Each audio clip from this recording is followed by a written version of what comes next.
মানুষ মাত্রই আবেগপ্রবণ, তার সামনে যা আছে সেটাই সে পেতে চায়। আল্লাহ আযজা ওয়া জাল্লা সূরা কিয়ামায় বলছেন, বাল ইউরিদুল ইনসানু লিয়াফজুরা আমামা, বরং মানুষ তার সামনের জীবনেও পাপ করতে চায়। মানুষ তার সামনে যা আছে তাতেই ঝাঁপিয়ে পড়তে চায়। অনেক আগে যখন আমি ইউনিভার্সিটিতে মার্কেটিং পড়তাম, তখন আমাদেরকে ভোক্তার আচরণ পড়ানো হতো। সুপার শপগুলোতে যদি যেয়ে থাকেন, দেখবেন দুধ এবং ডিম একেবারে দোকানের শেষ দিকে রাখা হয়। কেন? অনেকেই দোকানে যায় শুধু দুধ এবং ডিম কেনার জন্য। তাহলে যৌক্তিকভাবে তো এগুলো দোকানের একেবারে সামনের দিকে থাকার কথা, কিন্তু পিছনে কেন রাখা হয়? কারণ তারা মানুষের ইম্পালসিভ আচরণের সুযোগ নিতে চায়। তারা সামনের দিকটা সুইস রোল, চকলেট কেক সহ নানান রকমের অপ্রয়োজনীয় জিনিস দিয়ে সাজিয়ে রাখে। কারণ আপনি সামনে যা পান তাই আপনার ঝুড়িতে নিতে চান। মানুষের আবেগ এমনই।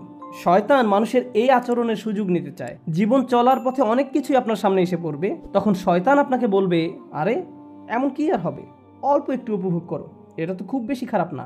সে আপনাকে ভবিষ্যতে এই কাজের কি পরিণতি হবে তা নিয়ে ভাবতে দিবে না। সে চায় এই মুহূর্তে তোমার সামনে কি আছে তা নিয়ে চিন্তা করো। আজকের দিনে ব্যাপারটা উপলব্ধি করা আরও অনেক সহজ, কারণ আমরা ডিজিটাল যুগে বাস করি। যা কিছুই আপনি দেখতে চান, যার দিকে আপনি তাকাতে চান, শুনতে চান, ক্রয় করতে চান, সবই আপনার আঙুলের আগায়। তাৎক্ষণিকভাবে জিনিসগুলো আপনি পেতে পারেন। এমনকি যদি কোথাও যেতে চান, এই মুহূর্তেই গাড়ি নিয়ে বের হতে পারবেন। আপনার মাথায় যে চিন্তাই আসে না, যে আকাঙ্ক্ষায় বাস্তবায়ন করতে চান না কেন, আপনি সাথে সাথে তার পিছনে ছুটতে পারেন। পরিণতি নিয়ে ভাবতে চান না,